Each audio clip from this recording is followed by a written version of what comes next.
Hey guys, today we're going to take a look at CK1.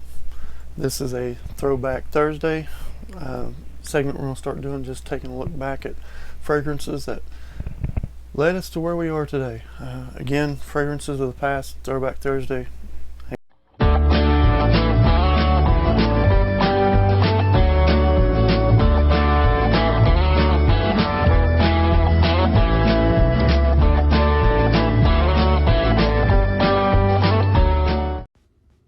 Small fry till I die. Hey Redneck Nation, Civilized Redneck Rick here. Welcome to Throwback Thursday. Today we're taking a look at Blast from the Past, CK1. I rocked this guy so hard in the 90s.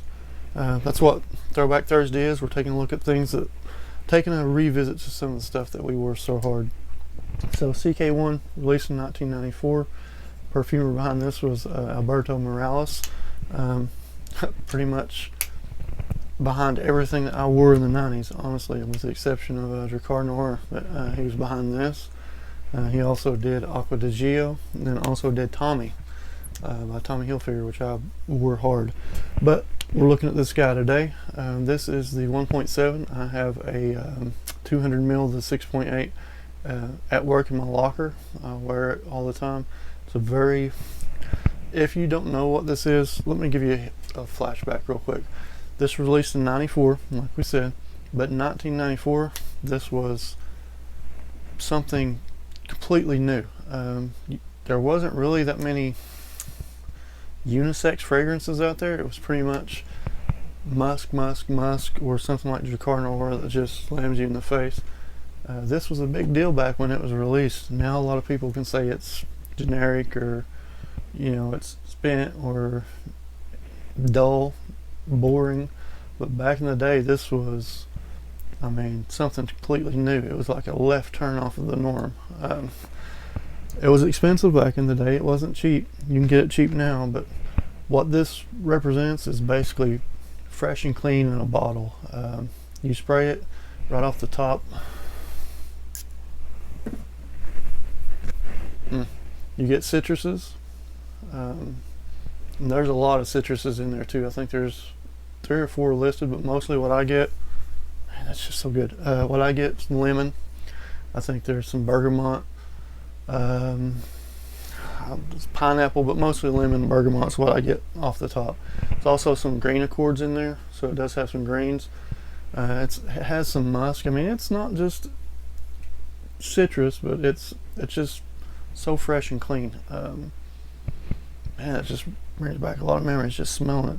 Like I said, it does have, it's a light musk. It's not like a animalistic musk. It's a really light musk. It works well with the citruses in there. It has some woody notes. A lot of stuff in there, but it just smells fantastic. It's got a little bit of florals.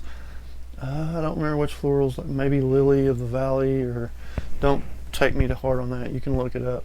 But I know it does have some florals in there, but they're not overwhelming. It does stay unisex from the get-go to the dry down. The musk in there keeps it unisex, or it could go. It does have a little powders toward the end. This is probably one of the best ones I could give a review on without having to look anything up, because I wore it so much. I can't tell you how many bottles I went through.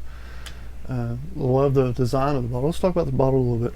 Of course, it does come packaged. It has the cap. You take the cap off and you actually insert the atomizer and put it on. If you want to travel with it or something, you can take all this apart. I never do. So that it doesn't actually have a cap for it the way it sits without taking the atomizer off. And then it has a cap. Unscrew this, take it completely away, and then it has a cap that sits on its own. Frosted bottle, which I just love the entire design of it. And of course the bigger one just looks like a brick. The 6.8 just looks like a brick. And I'll put a good dent in that one too. So it's just light and fresh citrus. It's just, I don't know, it just reminds me of stepping out of a shower. I used to, like I said, wear it hard. Really hard. It worked.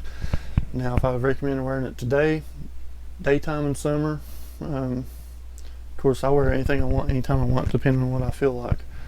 If you're down in the dumps or something, I reach for some of my favorite fragrances. This is one of them. But Sillage, perfect. You have a nice scent trail. It's not overwhelming. It's not up in your face, but people will know you're wearing it. It has good longevity. For me, anyways. I can't speak for everybody else. A lot of the stuff that people say they don't get any longevity out of lasts a long time for me. I can't complain about the longevity on this one. The Sillage is good. Projection's good. I can't say enough good things about it. Again, if you haven't tried it for some reason, if you've been living under a rock, CK1, like I said, it's a big thing back when it was released. Today, it might be a little dated possibly, but still a good one for me. It's still going to make a lot of lists, especially for summer. But that's about all I've got, Redneck Nation.